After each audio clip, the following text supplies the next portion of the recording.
Au nom du Père, du Fils et du Saint-Esprit. Amen. Voilà, nous arrivons à l'apothéose du Triduum qu'on avait commencé vendredi avec la fête de Notre-Dame, Arche de la Nouvelle Alliance. Hier, on a célébré la vigile avec la mise en tombeau de Marie. Et aujourd'hui, nous célébrons son Assomption. Et je dis bien précis Assomption. Parce que dans ma langue maternelle, le néerlandais, soit comme en allemand, parce que les deux se rassemblent beaucoup, on fait très souvent une erreur. Et on parle de l'Assomption de Marie. Mariens Himmelfahrt. Ce qui n'est pas correct. Parce qu'à l'Assomption, Jésus il est monté au ciel sur sa propre force, car il était Dieu. Marie, à son Assomption, elle a été prise par Dieu, assumée au ciel, pour être à côté de son Fils et de Dieu le Père. Et quel était le but de cet avènement qui nous a été transmise comme une très ancienne tradition? En premier lieu, que Dieu n'a pas voulu que cette femme, bénie entre toutes les femmes, pleine de grâce, voyait la corruption. Et en deuxième place, pour notre instruction, pour nous servir comme image, comme figure de l'avenir de toute l'Église. Parce que Marie est l'image de l'Église. On le professe à chaque liturgie et très souvent, sans y réfléchir, je crois en la résurrection de la chair et à la vie éternelle.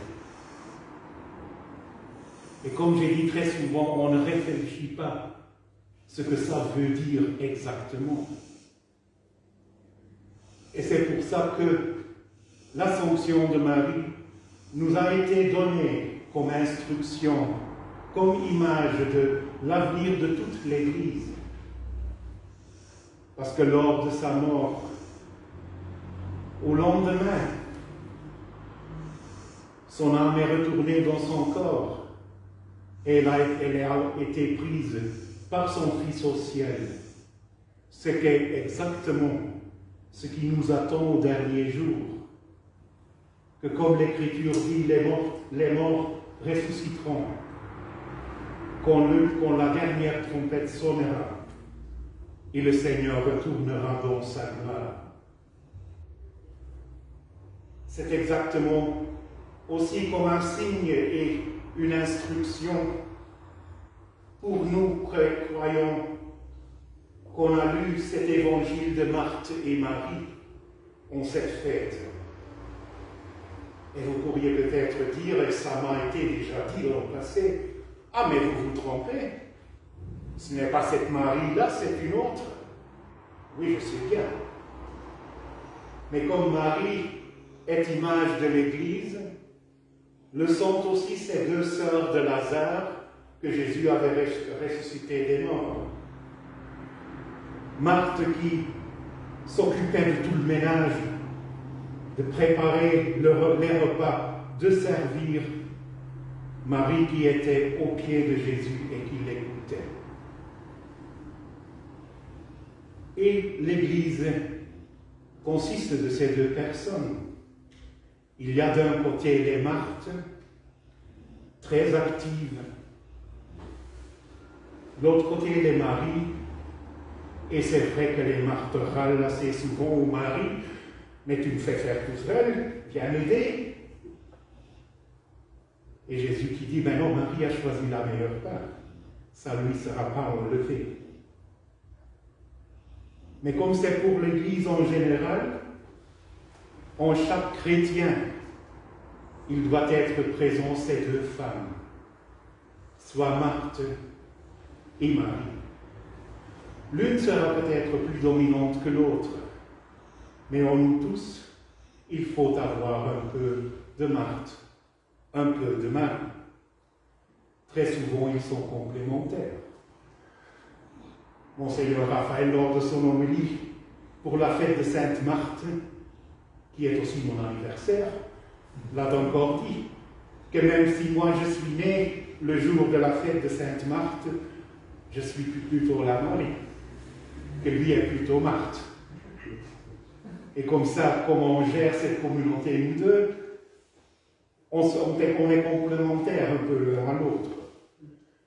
Ce qui ne veut pas dire que moi je ne fais pas Marthe jamais, elle est présente aussi, comme est la vocation de tout chrétien, d'avoir ces deux sœurs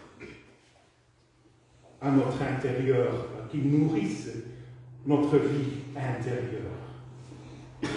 Et c'est ainsi que, suivant l'exemple de Marie,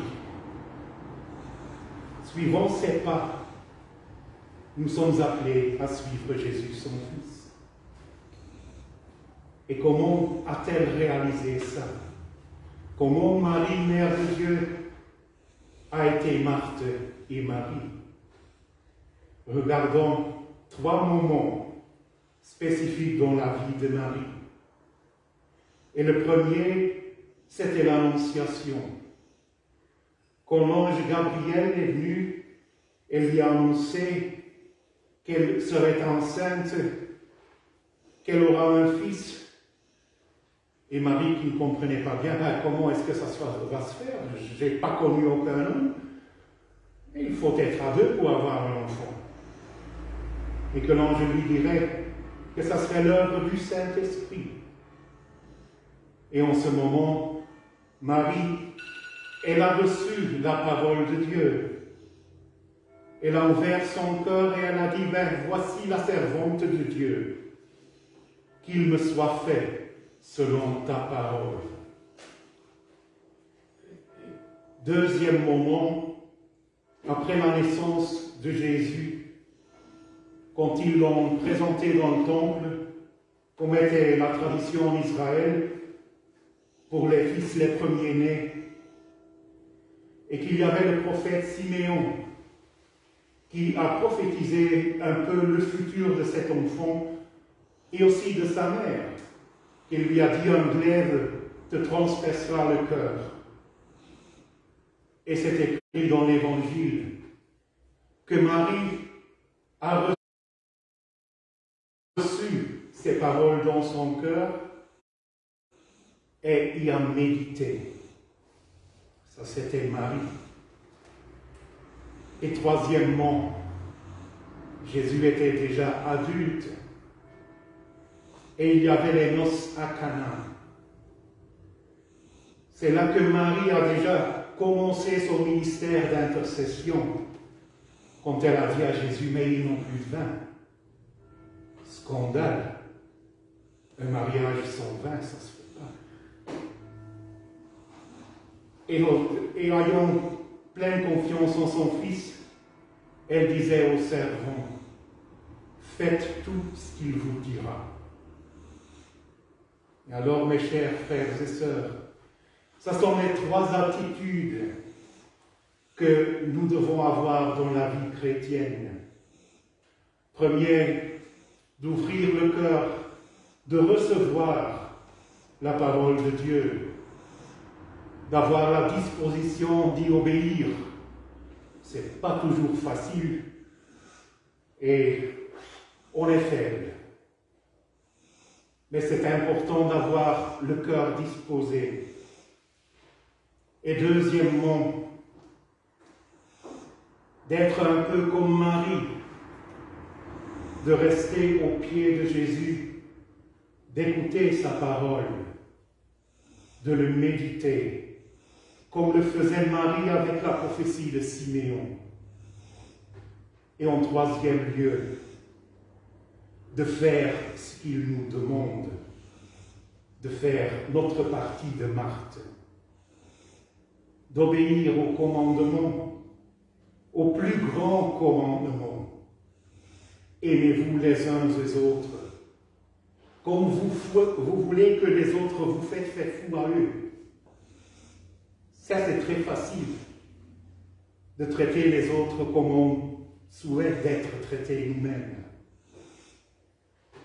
Et voilà, mes chers frères et sœurs, c'est la sublime grâce que je nous souhaite à tous, au nom du Père, du Fils et du Saint-Esprit.